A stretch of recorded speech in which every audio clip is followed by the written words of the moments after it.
ક્યાં યાદ કર્યો એટલે અડધી એટકી આવે, આપણે ઊભા રહી જાય કે આને ક્યાં કર્યો એટલે એટકી અડધી આવે. પણ વાત છે કર્મ ઉપર આપણો સમય બને છે. સૌજી કાકા બહુ વારંવાર એકને એક વાત કહે છે કે everything impossible in the world. એ 100% વાત સાચી છે. વ્યક્તિ પોતે કર્મ કરે છે. અહીંયા કોઈ પણ વ્યક્તિ ગમે સર્જન કરી શકે. અને સમયની વાત છે, એક સમયે કોંગ્રેસની સરકાર હતી કાકા, ત્યારે ગૃહની અંદર ગૃહપ્રધાન ચિદમ્બરમ હતા. ત્યારે ભાજપની સરકાર આપણે અહીંયા ગુજરાતમાં હતી, ત્યારે અમિત શાહ તડીપાર હતા. અમિત શાહજી ત્યારે ગૃહમાં ચિદમ્બરમ હતા ને ત્યારે, અને ભાજપની સરકાર કેન્દ્રમાં બનીને ત્યારે અમિત શાહજી ગૃહપ્રધાન બન્યા ત્યારે ચિદમ્બર તડીપાર હતો. કહેવાનો મતલબ આ સમય ચક્ર છે દોસ્ત. અહીંયા સમય કઈ રીતે બદલાય છે એની સાહેબ કોઈ નક્કી નથી. અને એનું કારણ સાહેબ, એક સમયે આપણા ગુજરાતના આદરણીય, માનનીય અને એવા યશસ્વી મુખ્યમંત્રી, એને અમેરિકા સાહેબ વિઝા નહોતું આપતું એક સમયે, અને સાહેબ આજે અમેરિકાની અંદર એન્ટ્રી કરે છે તો લાલ જાજમ પાથરીને એનું સ્વાગત કરવામાં આવે છે. કર્મની કેવડી મોટી તાકાત છે, તમે વિચાર તો કરો. અને ખાસ કરી અને યુવાનો બેઠા છે દોસ્તો, અહીંયા બેઠા છો, તમને એવા આદર્શ મળ્યા છે, તમને એવા મેન્ટર મળ્યા છે. હું બહુ મધ્યમ વર્ગ પરિવારમાંથી આવું છું, હું બહુ નાનો માણસ છું ને એમ તો મારી જિંદગીમાં હું બોલ્યો નથી કોઈ દી. નહીં, નાનો માણસ છું એમ કોઈ દી તમે ન બોલતા. હું મધ્યમ, મારો પરિવાર છે એ નાનો છે, મારું કામ છે એ કદાચ નાનું હોય. નહીં, વ્યક્તિ કોઈ નાનો, ઈશ્વરનું બેસ્ટ સર્જન હોય એ કોઈથી નાનો માણસ હોય. આ બધા બેઠા છો યુવાનો, તમારી એક માનસિકતા સેટ હોય તો હું તમને કહી દઉં કે મોટી મોટી ઓળખાણોથી કદાચ તમારું કામ થાય નહીં સાહેબ, નહીં. હું તમને એટલી ગેરંટી આપું, મુખ્યમંત્રી સાથે, વડાપ્રધાન સાથે મારી ઓળખાણ હોય અને હું બેસી જાઉં અને વડાપ્રધાન સાહેબને એમ કહું કે મોદી સાહેબ મારા કામ છે, ત્યારે મોદી સાહેબ મારી સામે મોઢું જોઈને એટલું તો નક્કી કરે કે આ જે મને કામ ચીંધે છે એ મારે કરતી વખતે એ એટલું તો નક્કી કરે કે આની ઓકાત શું છે.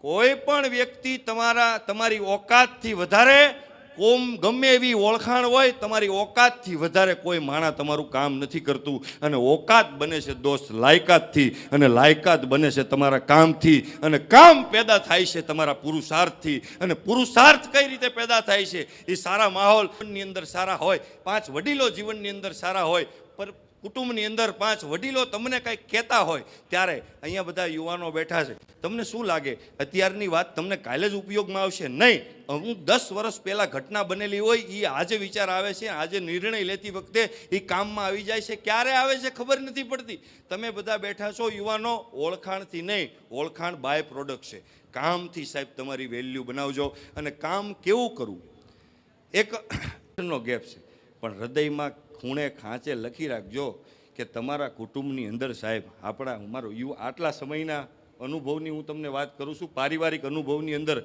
કે સાહેબ આપણો બાપ હોય ને એનાથી મોટો આપણો હિતેચ્છુ કોઈ હોય જ નહીં. ભલા માણસ, આપણા મા બાપથી કોણ આપણું સારું વિચારે? આપણા પરિવારથી આપણું કોણ?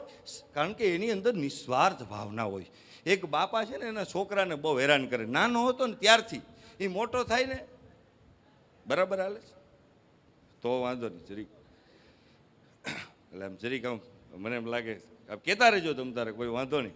એક બાપા છે ને એના છોકરાને નાનેથી એમ કે તને ખબર ન પડે, આમ કરાય તેમ કરાય, ટોર્ચર કરે. આપણા મા બાપ, આપણા વડીલો ક્યારેક આપણને ટોર્ચર કરતા હોય અને આપણને એમ લાગે કે ખરેખર આ શું છે. એનો એક પ્રસંગ મારે તમને કહેવો. એક બાપા છે ને છોકરાને ટોર્ચર કરે. ગમે એ જાય ને, સંડાસની અંદર જાય, બાથરૂમની અંદર, પાક લુઈસીને જાને હું ખપ ખપ કરતો ધોયડો જાશો, પાક લુઈસને હું ઘરા. સેલ્ફ રિસ્પેક્ટ જેવું કાંઈ નહીં, એનું તોડી જ લેવાનું, એનું અપમાન જ કરી લેવાનું. આવું એના બાપા કરે. લાઇટ ચાલુ હોય કે લાઇટ ચાલુ રાખીને, તારા બાપા બિલ ભરે, તારે ક્યાંય કમાવા જવું? છોકરાને આવી રીતના મેન્ટલી ટોર્ચર કરે. 22 વર્ષ સુધી ટોર્ચર કર્યો. કોલેજમાં આવ્યો ને ત્યાં સુધી છોકરાએ નિર્ણય લઈ લીધો કે જીવનમાં દવા પીને મરી જવું, પણ મારા બાપ ભેગું રહેવાનું નથી થતું. કારણ કે આટલી હદ સુધી ટોર્ચર કરવાની. ગમે ત્યાં જાઓ તમે, આમ કરો તેમ કરો, કાંઈ આપણી ઇજ્જત જ નહીં. બાપાએ નક્કી કર્યું કે મારા બાપ ભેગું, છોકરાએ નક્કી કર્યું મારા બાપ ભેગું નથી રહેવાનું થતું, ગમે એ થઈ જાય.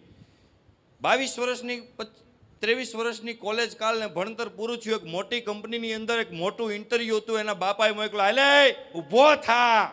તા તો મગજ ફાટે, પણ બાપ રહ્યો એને કહેવું શું?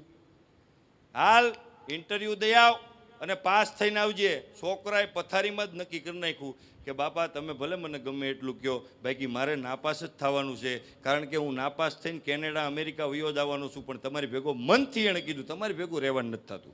કારણ કે આ કોણ સહન કરે રોજનું ઉઠીને તરત આ કરવાનું, આમ કરો ને તેમ કરો.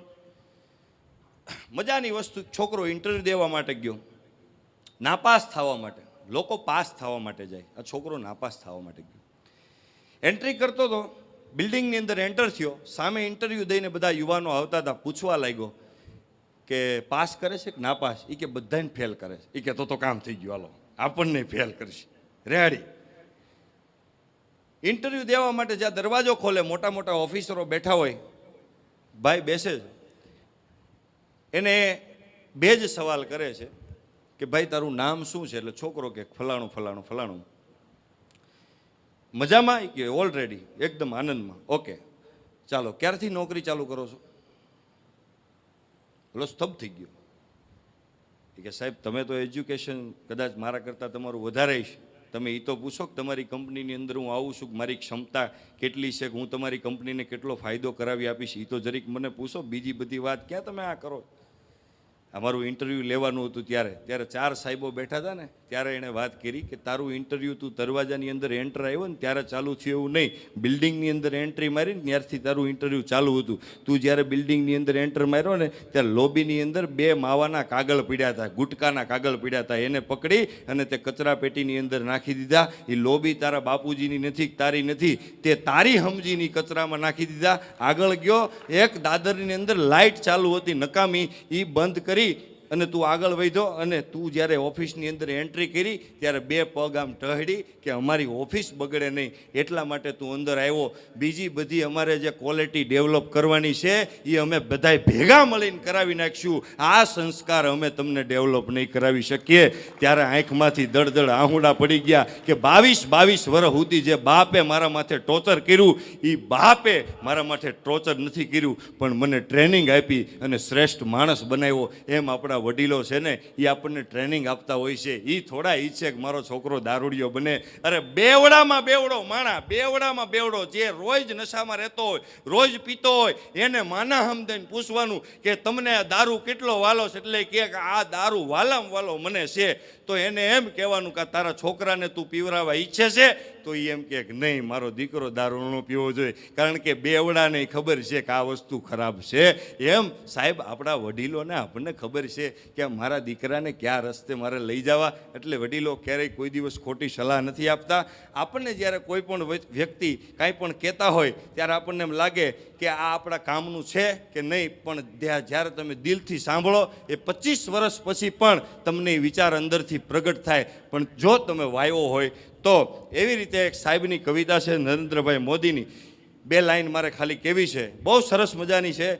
એ એમ કહે છે કે પ્રારબ્ધને અહીંયા ગાંઠે કોણ? હું પડકાર ઝીલનારો માણસ છું, હું તેજ ઉછીનું લવ નહીં, જાતે બળતું ફાનસ છું, જલા હલાનો મોહતાજ નથી, મારું અંજવાળું મને પૂરતું છે, અંધાલાના વમળને કાપે એ જ તો કમળ સ્ફૂરતું છે, ધુમ્મસમાં મને રસ નથી, હું ખુલ્લો અને નિખાલસ છું, પ્રારબ્ધને અહીંયા ગાંઠે કોણ? હું પડકાર ઝીલનારો માણસ છું, કુંડળીને વળગવું ગમે નહીં અને ગ્રહોને કને શિર નમે નહીં, કુંડળીને વળગવું ગમે નહીં ને ગ્રહો કને શિર નમે નહીં, કાયરની શતરંજમાં જીવ સોગઠબાજી રમે નહીં, હું પોતે જ મારો વંશજ છું અને હું પોતે જ મારો વારસ છું, પ્રારબ્ધને અહીંયા ગાંઠે કોણ? પડકાર ઝીલનારો માણસ છું. સાહેબ નરેન્દ્રભાઈ મોદીની સરસ મજાની કવિતા છે.